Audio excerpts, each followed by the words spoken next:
जय शिवराय मित्रांनो, गोदाम उभारणीसाठी शासनाचं अनुदान लहान मध्यम क्षमतेच्या गोदाम उभारणीसाठी राज्य शासनाकडून 28,80,000 रुपयापर्यंत अनुदान दिलं जातं आणि याच योजनेच्या संदर्भातील सविस्तर अशी माहिती, योजना कुठे राबवली जाते, कशी राबवली जाते, कागदपत्र काय लागतात, पात्रता, अनुदान किती दिलं जातं, सविस्तरपणे जाणून घेण्याचा प्रयत्न करणार आहोत।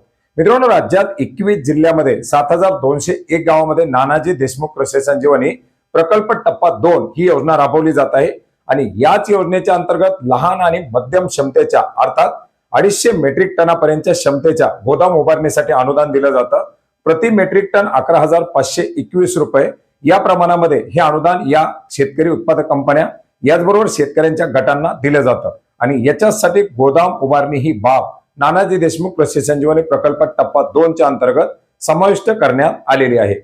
मित्रांनो, योजना राज्यातील शेतकऱ्यांचा शेतमाल नासाडी होऊ नये, त्याची साठवणूक करता यावी, शेतकऱ्यांना कमी किमतीमध्ये आपला माल विकावा लागू नये किंवा पाऊस असेल किंवा इतर नैसर्गिक आपत्तीच्या काळामध्ये या शेतमालाची नासाडी होऊ नये, अशा सर्व बाबींची उद्दिष्ट घेऊन ही गोदाम उभारणीची योजना राबवली जात आहे आणि त्याच्यामध्ये पावती पद्धतीने शेतमाल साठवणुकीची ही बाब या गोदामाच्या माध्यमातून शेतकऱ्यांना लाभ दिली जाणार आहे। याच्या अंतर्गत नोंदणीकृत महिला स्वसहायता गट SHG, प्रभाग संघ CLFs, लोकसंचालित साधन केंद्र CMRC, याचप्रमाणे शेतकऱ्यांचे गट FG किंवा FPO FPC अशा प्रकारचे जे काही संस्था आहेत याच्या माध्यमातून या योजनेच्या अनुदानाचा लाभ घेतला जाऊ शकतो। मित्रांनो, याच्या अंतर्गत आपण जर पाहिलं तर आवश्यक कागदपत्रामध्ये गोदाम बांधकामाचे अंदाजपत्रक एक एस्टिमेट जोडावं लागणार आहे, गोदामाचा आराखडा नकाशा, तांत्रिक मान्यता पत्र। आता तांत्रिक मान्यता या लहान गोदामासाठी 3 टप्प्यामध्ये घ्यावं लागतात, त्याच्याबद्दल देखील माहिती आपण पुढे घेऊयात। बँकेचे कर्ज मंजुरी पत्र, याच्यासाठी आवश्यक असलेला जो निधी आहे तो कर्ज स्वरूपामध्ये उपलब्ध करून द्यावा लागतो। भाडेपट्टी करारनामा, बांधकाम पूर्णत्वाचं प्रमाणपत्र, मूल्यांकन प्रमाणपत्र, याच्यानंतर कंत्राटदाराकडील कालावधीचा बार चार्ट, बांधकाम आराखडा नकाशा, बांधकामाचे अंदाजपत्रक, वखार महामंडळ, सार्वजनिक बांधकाम विभाग किंवा जिल्हा परिषद, कृषी विद्यापीठ, शासकीय संस्था यांच्याकडून गोदाम बांधकाम बीजोत्पादन केंद्राच्या बांधकाम प्रकल्पाच्या डिझाईनसाठी आणि अंदाजपत्रक आराखड्यासाठी तांत्रिक मान्यता, प्रकल्पासाठी भाडेपट्टा जे काही करारनामा असेल, जमिनीचा बोजा रहित 7/8, त्याच्यानंतर ग्रामपंचायत नगर परिषदेचे नाहरकत प्रमाणपत्र, महाराष्ट्र राज्य वखार महामंडळाच्या अभियंत्यानं तपासणी केल्याचा टप्पानिहाय तपासणी अहवाल आणि टेस्ट रिपोर्ट, लॅब रिपोर्ट अशा प्रकारचे कागदपत्र रिपोर्ट जे काही असतील ते याच्या अंतर्गत द्यावे लागणार आहेत। याच्यामध्ये उपघटक आहे तर नवीन गोदाम बांधकाम, गोदाम पावती योजना, शेतकऱ्यांना शेतमाल ठेवता यावा यासाठी गोदाम पावती योजना याच्या अंतर्गत राबवली जाणार आहे आणि याच्या अंतर्गत ही जी काही नवीन गोदाम बांधकाम आहे याच्याच अंतर्गत या टप्प्याच्या अंतर्गत छोट्या क्षमतेचे, लहान क्षमतेचे जे गोदाम आहेत ते उभारणीसाठी मंजुरी दिलेली आहे। आता एकंदरीत गोदामाचं जर आपण पाहिलं तर 450 मेट्रिक टनापर्यंत आणि 1080 मेट्रिक टनापर्यंत हे अनुदान दिलं जातं, ज्याच्यामध्ये फक्त बांधकामासाठी आणि बांधकामा व्यतिरिक्त जे काही लॅब टेस्टिंग चार्जेस वगैरे GST त्याचे चार्जेस आहेत। आता याच्यामध्ये आपण जर पाहिलं तर 450 मेट्रिक टनापर्यंत 11,521 रुपये एवढं अनुदान दिलं जातं आणि या योजनेच्या अंतर्गत सध्या जे लाभार्थी अर्ज करतील अशा लाभार्थ्यांना जास्तीत जास्त 250 मेट्रिक टनापर्यंत या 11,521 रुपये प्रति मेट्रिक टन या मापदंडानुसार प्रोराटा तत्वावर, म्हणजे ज्या ज्या टप्प्यानुसार ते अनुदान ठरलेले त्या त्या टप्प्यानुसार ते अनुदान दिलं जाणार आहे। याच्यामध्ये तांत्रिक मान्यतेसाठीचा जो खर्च आहे तो शेतकऱ्याला करावा लागतो।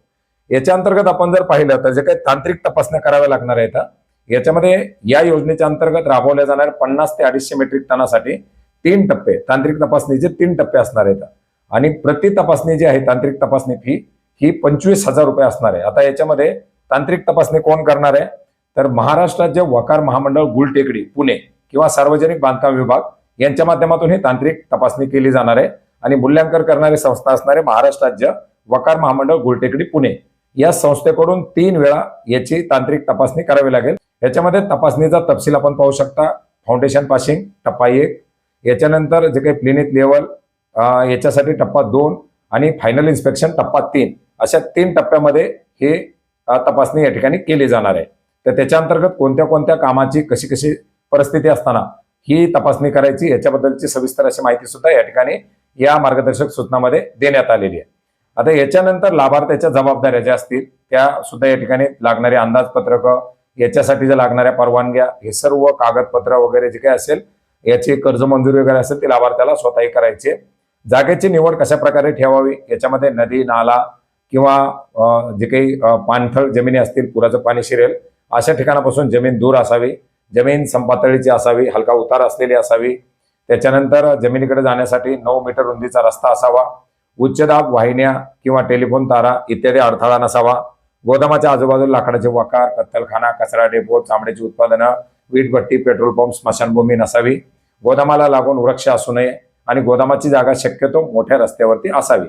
याच्यानंतर नकाशा तयार करणं, नकाशा कशा प्रकारे तयार करायचा आहे त्या नकाशाच्या संदर्भातील माहिती या ठिकाणी देण्यात आलेली आहे.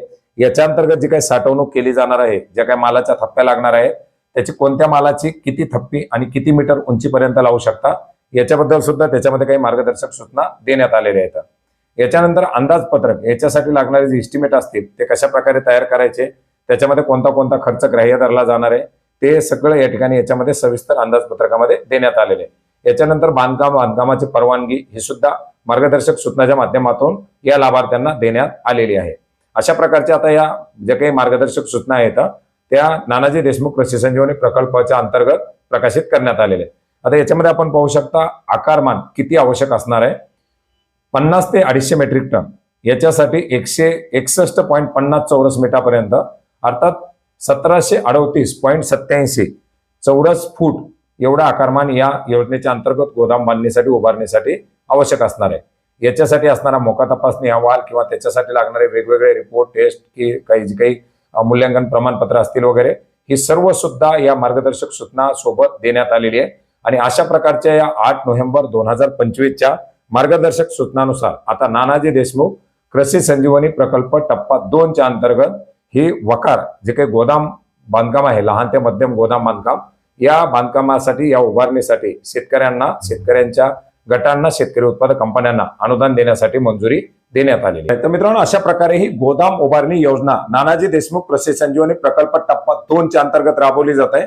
आणि याच्यासाठी NDKSPच्या पोर्टलवरती ऑनलाईन पद्धतीनं शेतकरी उत्पादक कंपन्या, शेतकऱ्यांचे गट हे अर्ज करू शकतात आणि या अनुदान योजनेचा लाभ घेऊ शकतात. मित्रांनो, अशीच बाब इतर जिल्ह्यातील इतर लाभार्थ्यांसाठी सुद्धा आहे. ती महाडीबीटी फार्मर स्कीमच्या पोर्टलवरून राबवली जाते. शेतकरी सुविधा केंद्र अशा नावानं या महाडीबीटी फार्मर स्कीमच्या योजनांमध्ये जे काही शेतकऱ्यांसाठी आवश्यक असलेल्या बाबी आहेत त्याच्यामध्ये त्याचा समावेश करण्यात आलेला आहे. त्याच्या अंतर्गत सुद्धा कृषी अवजार बँकेची स्थापना, गोदामांची उभारणी किंवा इतर महत्वाच्या अशा बाबी समाविष्ट करण्यात आलेल्या आहेत. आपण जर इतर जिल्ह्यातून असाल तर महाडीबीटीच्या पोर्टलवरती आपल्या शेतकरी उत्पादक कंपनीच्या शेतकरी गटाच्या माध्यमातून या योजनेसाठी सुद्धा अर्ज करू शकता. धन्यवाद.